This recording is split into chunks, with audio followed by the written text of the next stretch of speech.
सत साहिब सतगुरुदेव की जय। बंदी छोड़ कबीर साहिब जी की जय। बंदी छोड़ गरीबदास जी महाराज जी की जय। स्वामी राम देवानंद जी गुरु महाराज जी की जय हो।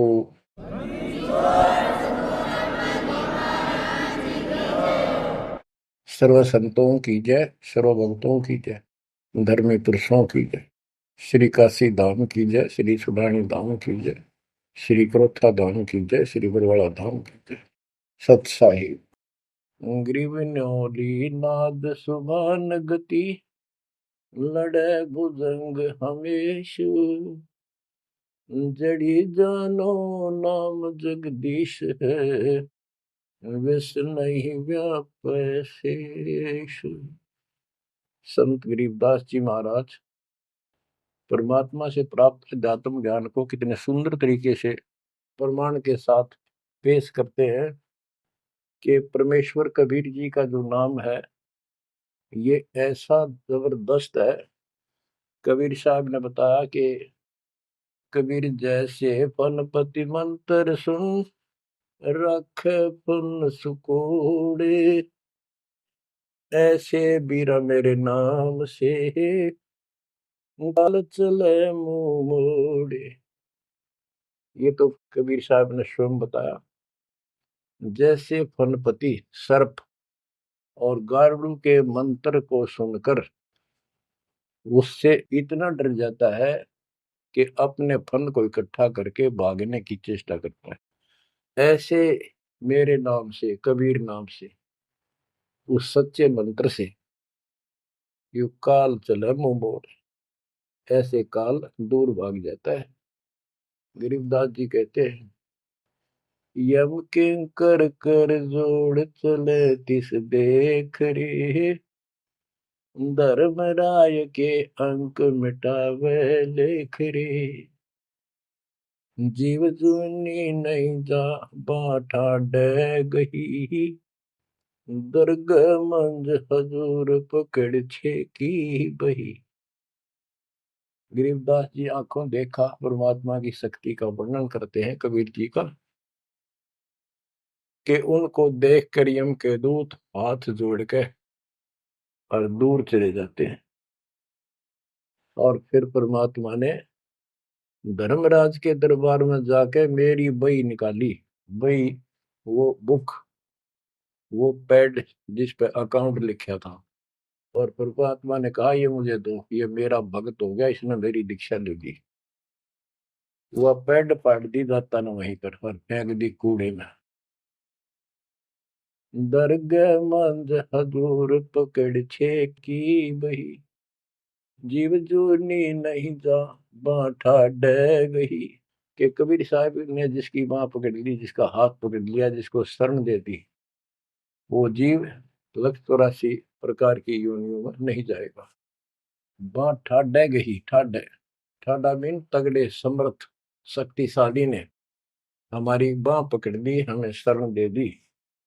ठाडे की परिभाषा थोड़ी सी बताता हूँ आपको, क्योंकि बच्चों कोई भी हम प्रसंग सुनते हैं उसके साथ उसका जो लिंक होता है वो कथा का होना अति आवश्यक है, अन्यथा उसका कोई प्रयोजन नहीं रहता। काफी समय पहले की बात है, एक भक्त अब परमात्मा कबीर जी की शरण में था संत गरीबदास जी के माध्यम से। और पुराने समय में खेती किसानी जो होती थी वो केवल वर्षा पर निर्धारित होती थी, और कोई नहर नूर नहीं थी, ना उसका कोई पानी लगता था। बारिश हो जाती थी कुछ एक क्षेत्र में तो उसमें किसान अपना उसको संवार के बीज बो दिया करते थे। जमीन ज्यादा हुआ करती थी उस समय। उस भगत की बहन के क्षेत्र में वर्षा होगी, वहां से मैसेज आया कि हमारे यहाँ बारिश होगी है और सभी खेत एकदम बाने योग्य हो गए, बोने योग्य हो गए हैं, हेल्प के लिए आओ। वो अपने बैल, अपना हल लेकर चला गया, उसको दूसरे खेत में भेज दिया। स्वयं उसका जो जीजा था, बहन का बटेऊ पति, वो अपने बैल लेकर दूसरे खेत में चला गया। जिस खेत में वो भक्त गया, दिन में हल चलाया, दोपहर के समय उसने रेस्ट देते हैं बैलों को, पेड़ के नीचे चला गया। फिर वहां देखा आसपास एक तालाब थी, छोटी सी तलैया जोड़ी, उसमें कुछ पेड़ पेड़ थे, पानी था। बैलों को पानी पिलाने चला गया तो वहां एक मंडी बनी हुई थी, यादगार सी, छोटी सी चबूतरा सा बना के। उस पे एक बेली गुड़की रखी थी। बेली पहले 5 किलो का कट्ठा ही बना करते, वो विशेषकर चढ़ाने के लिए होता था, भेंट। अपने देवी देवताओं को किसान चढ़ाते थे, बोल देते थे पहली फसल का पहला वो 5 किलो ऐसे पीर का चढ़ाओ, वो पीर की मंडी थी। तो वो जो एक का डला सा था मोटा, 5 किलो का, 5 शेर का, उसको उठा लाया वो भक्त। कुछ आप खाया, कुछ बैलों को खिला दिया, अपना काम करके शाम में घर पर आ गया, सो गया। रात्रि के 12 बजे के आसपास एक 4.5 फुट का, टोपी सिर पे, सफेद कपड़े, दाढ़ी, जैसे मुसलमान वेशभूषा हो, आके उससे 10 फुट दूर खड़ा होके और कहने लगा, तेने मेरा गुड़ कैसे खा लिया, तेरी हिम्मत कैसे पड़ गई, तो ठाड्डे की शरण में है, इसलिए बच गया, न तुझे मारता और तेरे दोनों बैलों को मारूंगा। मेरी पार नहीं बसाई, और कति लाल आंख कर रखी, और बहुत गुस्से में था। यूं कह के वो चला गया। भगत को भी फिर थोड़ा सा एहसास हुआ, यूं के भला थी। बाकी इतना तो विश्वास था कि समर्थ की शरण में हो, इस तरह के कुतरुओं का कोई बहुत नहीं। फिर भी मन में था, भी कहते ये बात हुई तो हुई क्यों, ऐसा के कारण हो गया। उसने अपनी बहन से पूछा कि बहन, ऐसे ऐसे उस मंडी पे गुड़ चढ़ा रखा था आपके खेत में, किसकी बना रखी है वो आपके खेत के बराबर में, जोड़ी पे, तालाब पे।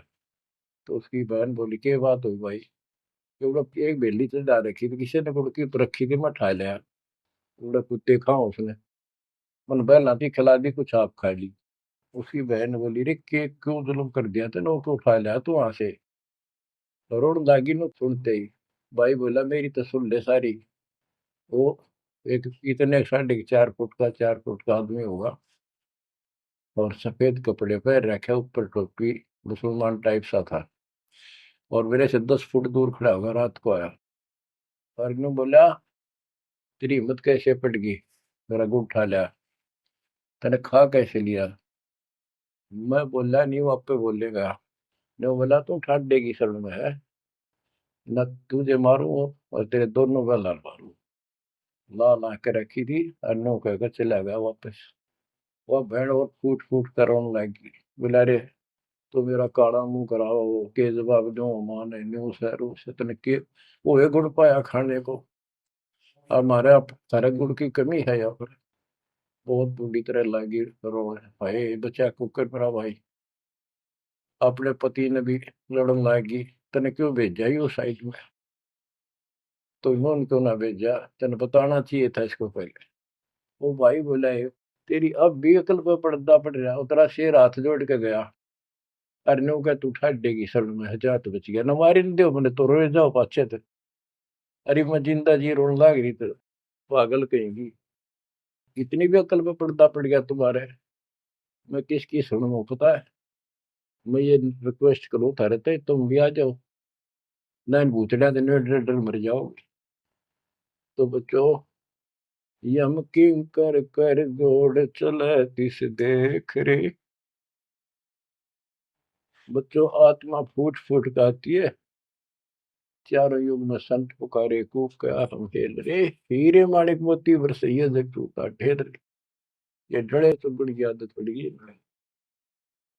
यम किंकर कर जोड़ चले तिस देख रे, धर्म राय की बंद मिटावे लेख रे। जीव जूनी नहीं जावा ठाडे गही, ठाडे में दर्द मंद हजूर पकड़ छे की वही। सुन मंडल सतलोक अगमपुर धाम है, धन बंदी छोड़ कबीर तुम्हारा नाम है। बच्चों, इस परम पिता के प्रेम में ऐसे गजब के ज्ञान, ऐसे समर्थ की शरण, आत्मा भावुक हो जाती है, रोका नहीं जाता। सो शुक्र मनाते हैं अपने गुरुदेव का, हे बंदी छोड़, हे परम पिता कैसे शरण दिया आपने, कैसा सुंदर राह बता दिया। नहीं अन्य बिरान माटी राखो या भूतड़े, अरे न पूजे भी जाओ और दुर्गति भी जो कि न रहनी थी। और गीता कहती है भूत पूजोगे भूत पढ़ोगे। परमात्मा की सूक्ष्म वेद की वाणी कहती है, भूत में सो भूत है, देव में सो देव, राम में सो राम है, सुन सकल सुरदेव। अब प्रश्न चल रहा है, कबीर जैसे फनपति मंत्र सुन, रख फन सकोड़े, ऐसे बीरा मेरे नाम से, काल चल मोड़े।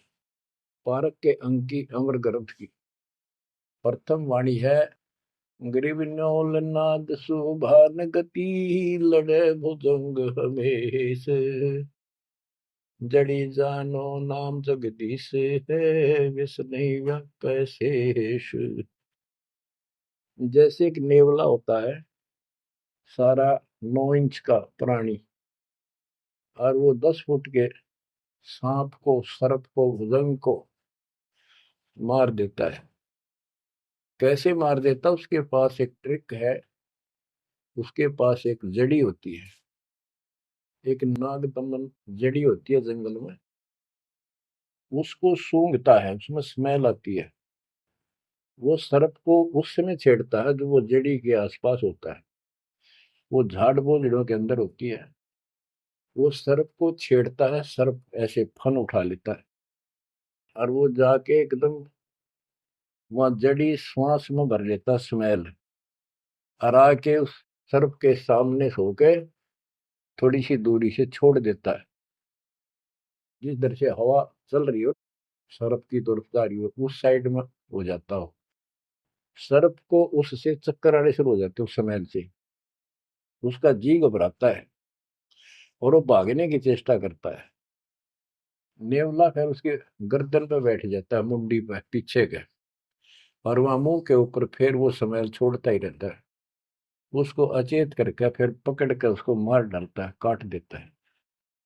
तो बच्चों, गरीबदास जी ने बताया कि कबीर परमेश्वर का यो सच्चा नाम सतनाम और सार नाम।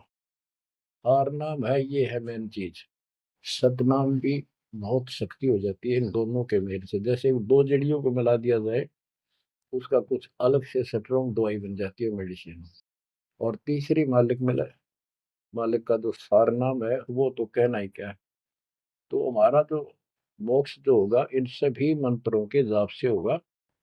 ये हमारी साधना है, पूजा हमारी सार नाम है।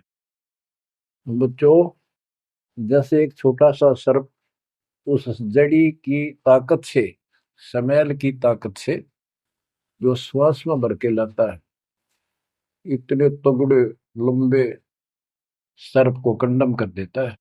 ऐसे ही परमात्मा के इस नाम के सिमरन श्वास के द्वारा करने से, तो ये बताया कि ग्रीव न्योल नाद सुभान गति, लड़े भुजंग हमेश, और जड़ी जानो नाम जगदीश है।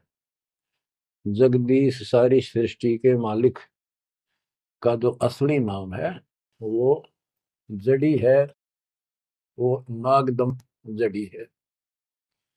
अब जैसे सतनाम भी बहुत ताकत रखता है, ये हमारी साधना है। जैसे प्रथम मंत्र सतनाम, ये साधना है। सार नाम हमारी पूजा है। पूजा और साधना में अंतर होता है। कबीर साहब हमारा पूज्य है। साधना वो होती है, जैसे हमने जल की आवश्यकता है तो हैंडपंप लगाते हैं। हैंडपंप के लिए बोकी और पाइप, बोकी मारते रहते हैं, मिट्टी बार डालते रहते हैं। सतनाम की बोकी श्वास उश्वास से मारकर जब वो पानी के लेवल पर पहुंच जाती है, वो बोर, तब उसमें पाइप लोअर करके फिर उसके ऊपर एक मशीन बांधी जाती है, वो सार नाम है। और मशीन से फिर उसको चलाया जाता है। वो हमारा पूज्य इष्ट है, वो सार शब्द है। जो हमें चाहिए था ऐसे मिलेगा वो सुख, परमपिता परमात्मा के सच्चे दरबार का। तो गरीबदास जी कहते हैं वो मंत्र, वो जो सार नाम है, वो जड़ी जानो नाम जगदीश है, परमात्मा जगदीश कबीर साहब का सार नाम। वो नाग दमन जड़ी बूटी है, वो काल दमन। और विष्णु व्यापक शेष, छोटे से सांप की बात छोड़ो, शेष नाग जो सबसे बड़ा ताकतवर 1000 फुट का बंदर है, यानी काल 1000 भुजा का ताकतवर है, ये भी निकट नहीं आ सकता। बच्चों, किस्मत सराहा करो अपने, 100 गुण गाया करो। गरीबदास जी कहते हैं, गरीब साधों से ते मस्करी, ये चोरों नाल खुशाद, मल अखाड़ा जीतेंगे ये युगन युगन के माल। माल, रेसलर, पहलवान, इन नकली गुरुओं से तो खुश है सारा संसार, साधों से ती मस्करी, इन चोरा नाल खुशाद। हाय हाय, इन चोरों से, झूठे गुरुओं से खुश, और साधु संतों के मजाक करते हैं। ये तो मल अखाड़ा जीतेंगे युगन युगन के बाद। आप हो वो युगन युगन के माल। बच्चों, आपको बहुत बार प्रमाण दिए जाते हैं, देता ही रहूंगा आखिरी सांस तक, क्योंकि सिलेबस यू है। टीचर सारा साल सिलेबस पढ़ाता है, उल्टा सुल्टा उन्हें कोई रट्टा लगवाता है, और तब बच्चे सफल होते हैं। परमात्मा योगों से आपके साथ है। सतयुग में राजा अम्बरीश एक बहुत बड़े धार्मिक राजा हुए हैं, और खूब यज्ञ किया करते थे, भंडारे करते थे, ब्राह्मणों को खूब धन दान करते थे, लागड़ गऊ बांटा करते थे, 1000 लागड़ गऊ बांट देते। लागड़ माने बच्चे वाली, ब्याई हुई, दूध वाली। भोजन भंडारे करवाते थे, दक्षिणा देते थे। जैसा भी लोक वेद सुना था, गुरु जी ने बताया था, ऋषियों ने, वो सारा कुछ करते थे।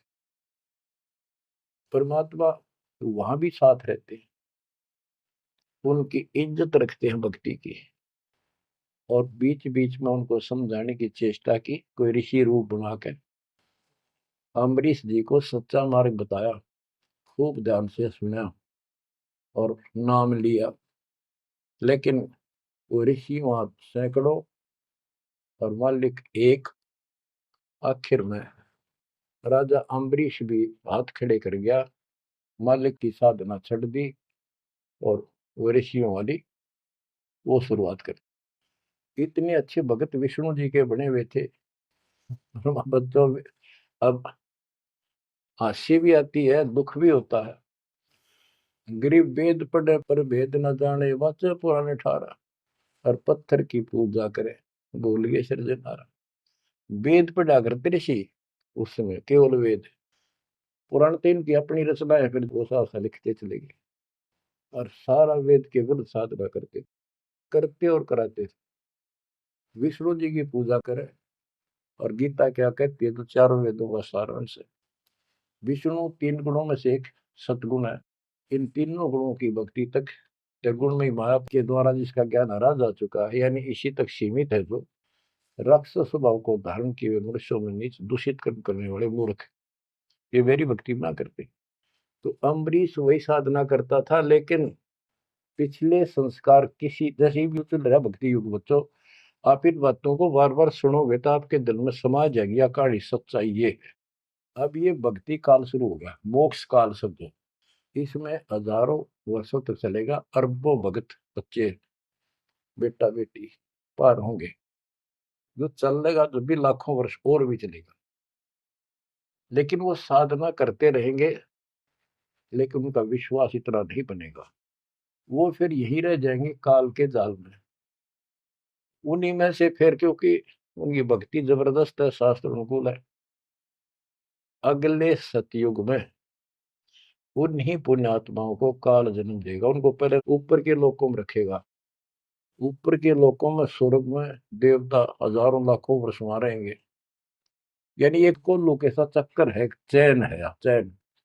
उस चैन पर जैसे डाल देते हैं, ब्रह्म लोक में गए, फिर चक्कर काटते काटते विष्णु लोक, शिव लोक, सारे अपने कर्म फोड़ के भोग के खत्म करके, फिर भी उनके पुण्य इतने बच जाते हैं कि सतयुग में जन्म देते हैं उनको। और सतयुग में भी अच्छे पुण्य कर्मी फिर राजा बनते हैं। और वह भक्ति, ये वाली भक्ति कसक और वो शेष बची ताकत फिर भी साथ रहती है। और इस कारण से भगवान भी उनके साथ रहना पड़ता है। जो बच्चा गऊ की नजर में, यूं साईं को संत, भक्तों के पीछे फिर भक्त वत्सल भगवंत। कबीर जो जन मेरी शरण है, ताका हूं मैं दास, गेल गेल ला गया करो जब लग धरती आकाश। तो अपने इस विधान अनुसार अम्बरीश से मिले। ठीक है, एक बार तो यह बात इतनी गजब की है, सारी ठीक ठीक लगती है, लेकिन माहौल खराब होता है। ये ज्ञान बताने वाला एक होता है, दूसरा समर्थक नहीं होता। उस दिन में वो भूल जाते हैं और इसी लोग बहका देते हैं, कहाँ सी बातें करते हो, वेदों में ऐसा कहीं नहीं है, वेदों में ऐसा नहीं है। अब दास तो कहना चाहता है, फिर अगले जन्म उस भक्ति से वो अम्बरीश राजा स्वर्ग गया, स्वर्ग में अपनेपन भोगे।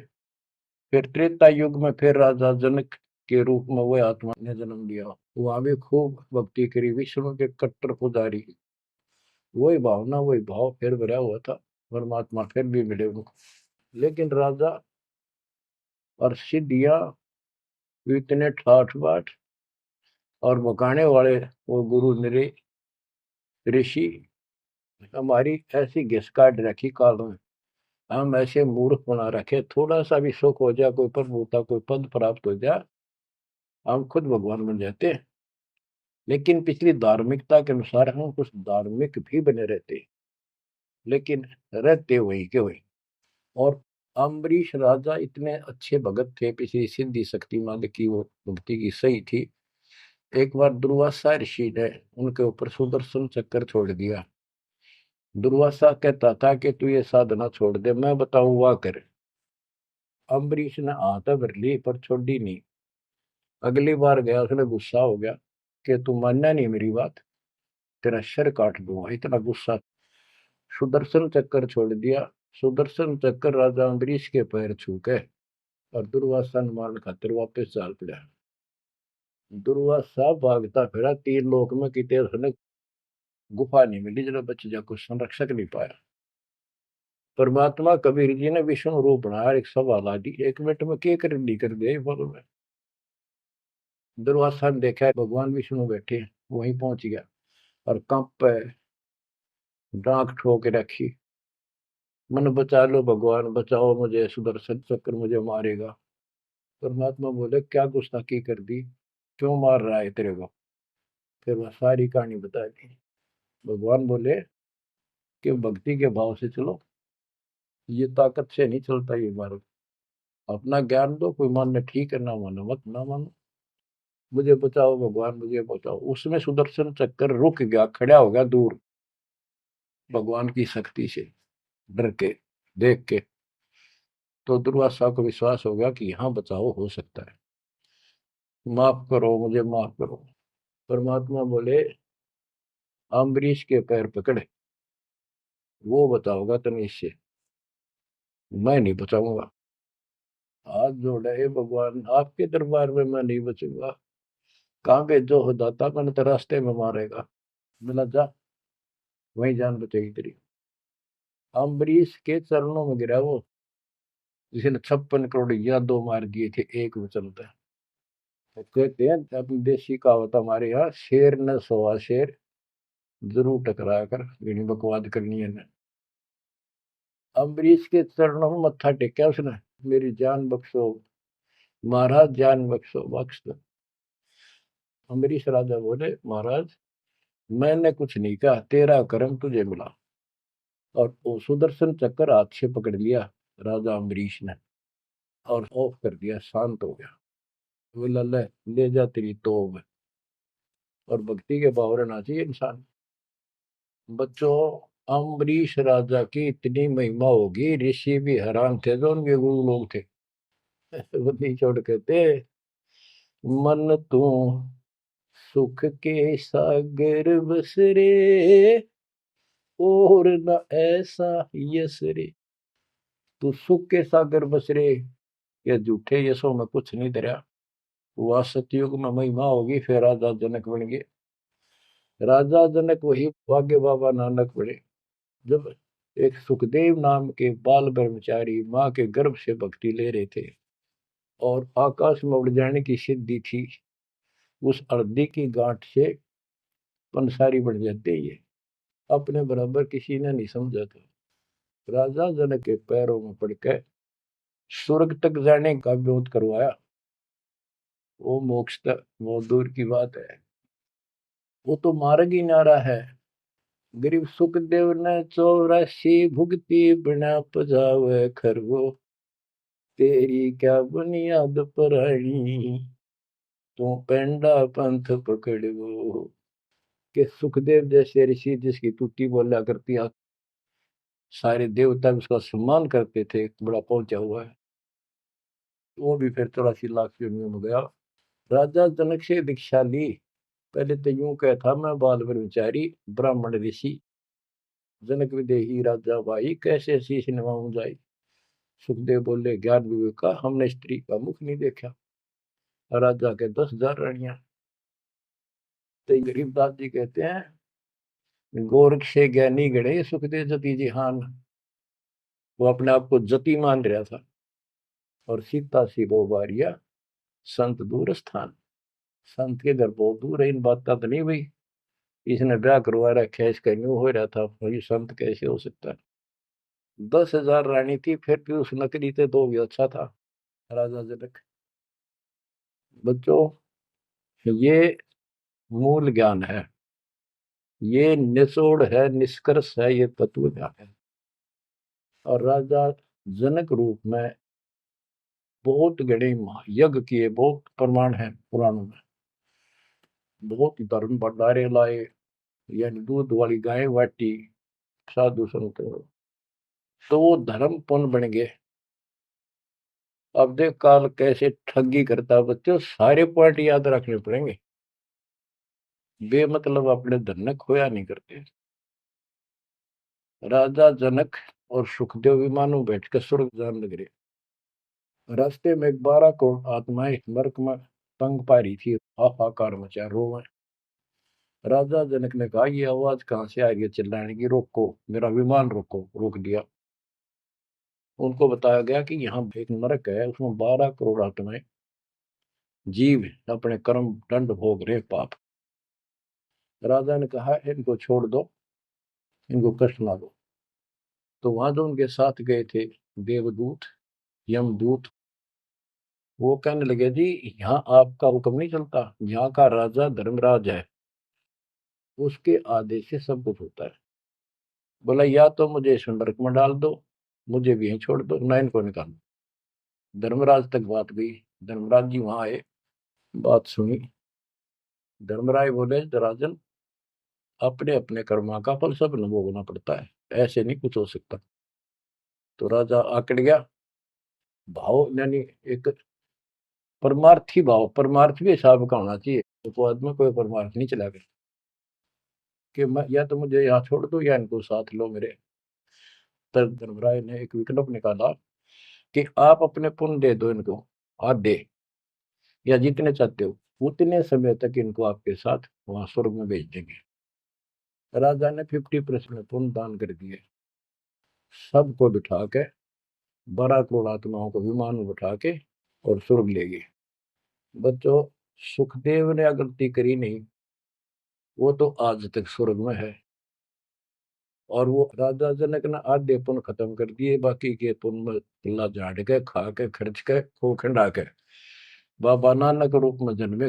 पहले राजा थे 2 जन्मों में, दुनिया भर के नौकर होते थे, और फिर हैंड टू माउथ हो गए, खुद नौकर लगे नवाब के मोदी खाने में गोदाम में। अब बच्चों अब हमने सावधानी न्यों भी बरतनी है, अपने नाम ने अपने भक्ति ने नष्ट नहीं करा, किसी के ऊपर भावुक हो गया। एक बताओ था कि मैंने अपने भाई दुखी हो रहा था, उसको अपने पुण्य दे दिए, भक्ति दे दी, वो तो ठीक हो गया, मेरी डूबती हो रही है, बुरा हाल हो रहा ना, वो दिक्कत होगी, बीमारी होगी, आगे तागे दुख होने लग के। तो ये बकवाद नहीं चले, मर्यादा जो बनाई है उसको संभालो। तो कहने का भाव ये है कि आपको इस पॉइंट पे लाना चाहता हूँ।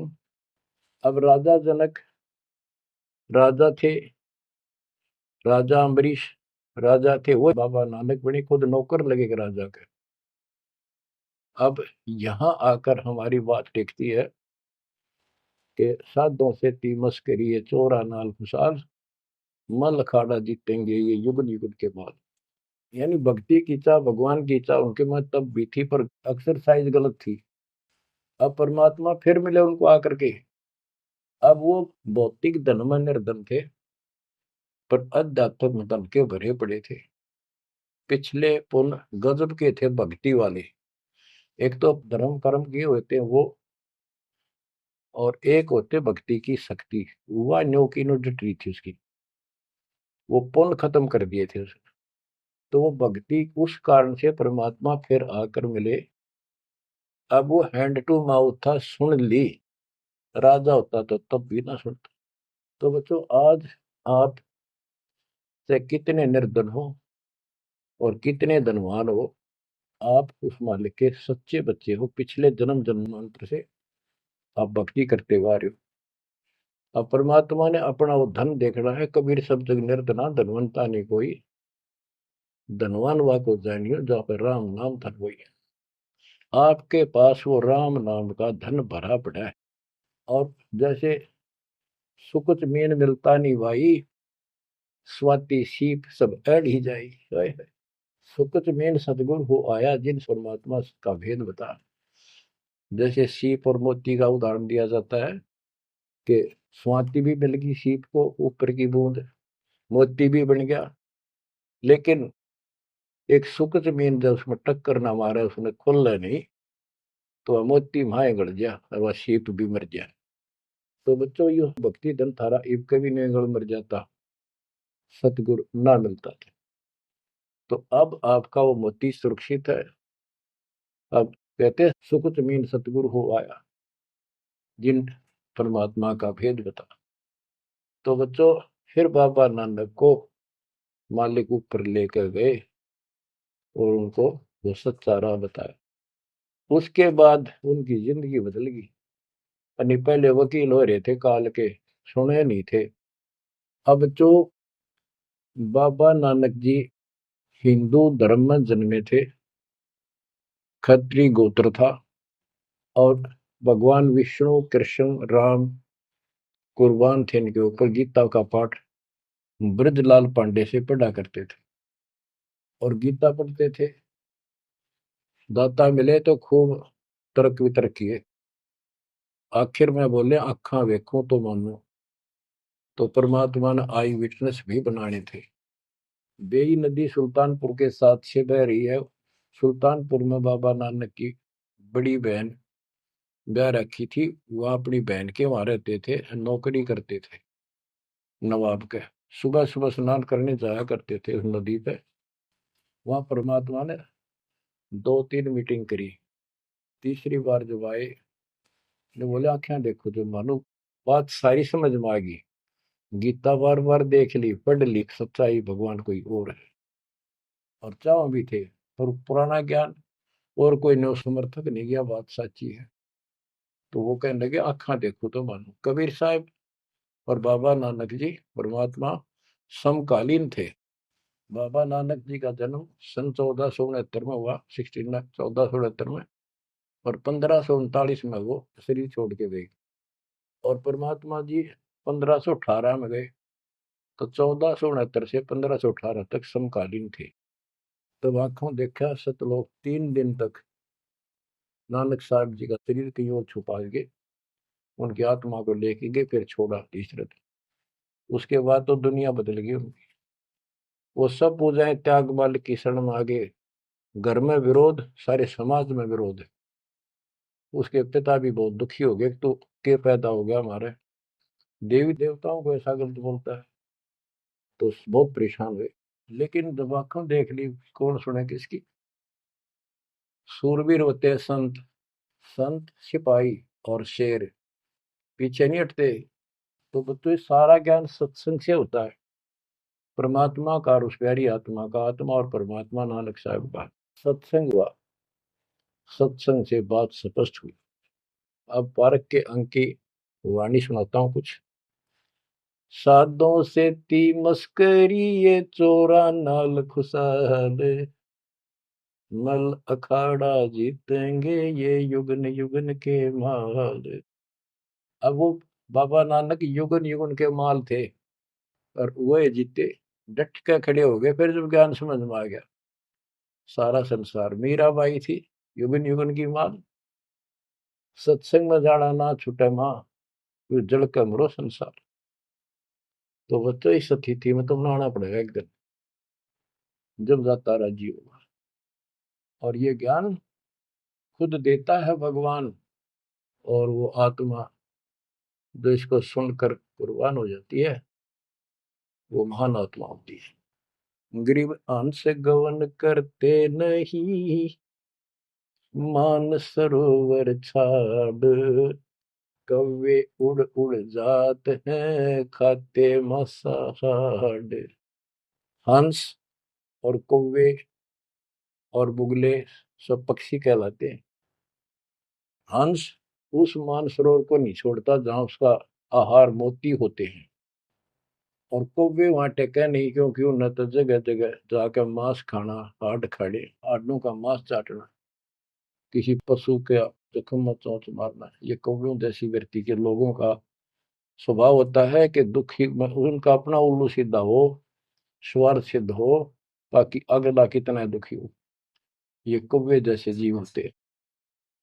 अब यहाँ बताते हैं, कबीर साहब कहते हैं, गरीब अंश गवन करते नहीं, मान सरोवर छाड़, कौवे उड़ उड़ जाते हैं खाते मांसाहाड़।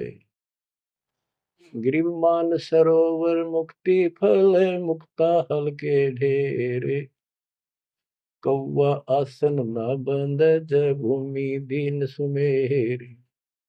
गरीब कौवा रूपी बेक है, ना प्रतीत यकीन, 68 का फल मेटे करे भये दीन बेदीन।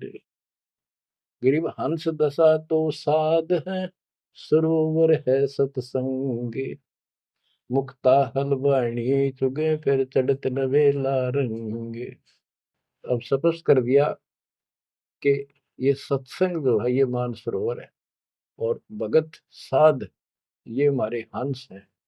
अब कौवे बुगले तो मेंढक मछली अड़ंगा कुवाड़ बकवाद करते हैं, और हंस केवल मोती खाता है। इसी प्रकार निर्विकार जो भगत आत्मा बन गए, बेटा या बेटी, वो हंस जैसे हैं, वो केवल मालिक की वाणी, परमात्मा की भक्ति और धर्म कर्म रूपी मोती खाते हैं। और फिर ये मोती खा के, यानी सत्संग वचन सुन के, फिर चढ़त नवेला रंग, एक अजब गजब रंग रंग जाता है उसकी आत्मा में। आत्मा इतनी मजबूत हो जाती है जैसे बाबा नानक की होगी, जैसे मीराबाई की होगी, ऐसी आपकी भी होगी, इस सत्संग से होगी। बच्चों, ये सत्संग मिला ही नहीं था अपने को आज तक। या परमात्मा की कलम तोड़ कृपा आप पर देखो ना, कितना होने लाग रही रहे उस बालक ने, उस परमात्मा ने, कि ये वो वचन याद कर लो, सतगुरु जो चाहे सो कर ही 14 कोट दूत जब डरी। ये जो चाहे सो कर लो, ये प्रमाण देख यो कर दिया। ऊत भूत चमतरास निवारे, और चित्रगुप्त के कागज पाड़े। पुण्यात्माओं, धन्य आपके माता पिता जिनसे जन्मा, और धन्य आपकी किस्मत, धन्य आपकी पिछली करनी, और धन्य आपके इस समय को कि आपका जन्म किस समय में हुआ है। इस माल्य के प्रयत्न को, दास के इस प्रयत्न को हल्के में ना लेना। पुण्यात्माओं, उस दाता की अमर कथा आपके हृदय में भर रहा हूं, ये अमृत हार आपको करा रहा हूं। बच्चों, कुर्बान हो जाओ। समय पहचान दो, टाइम बार बार नहीं आता होगा आपका। ये संसारिक धंधे थे कर कर मर लिए, इनमें फिर भी पूरा ना पटता। इस मालिक की तरफ ध्यान ज्यादा दो, हर चीज में बरकत दिखा दूंगा, नारी नारी। परमात्मा आपको मोक्ष दे, आपको समय दे इस अनुभव रतन, इस मानसरोवर बनाने का, आत्मा के मैल कटाने का। सत्साई।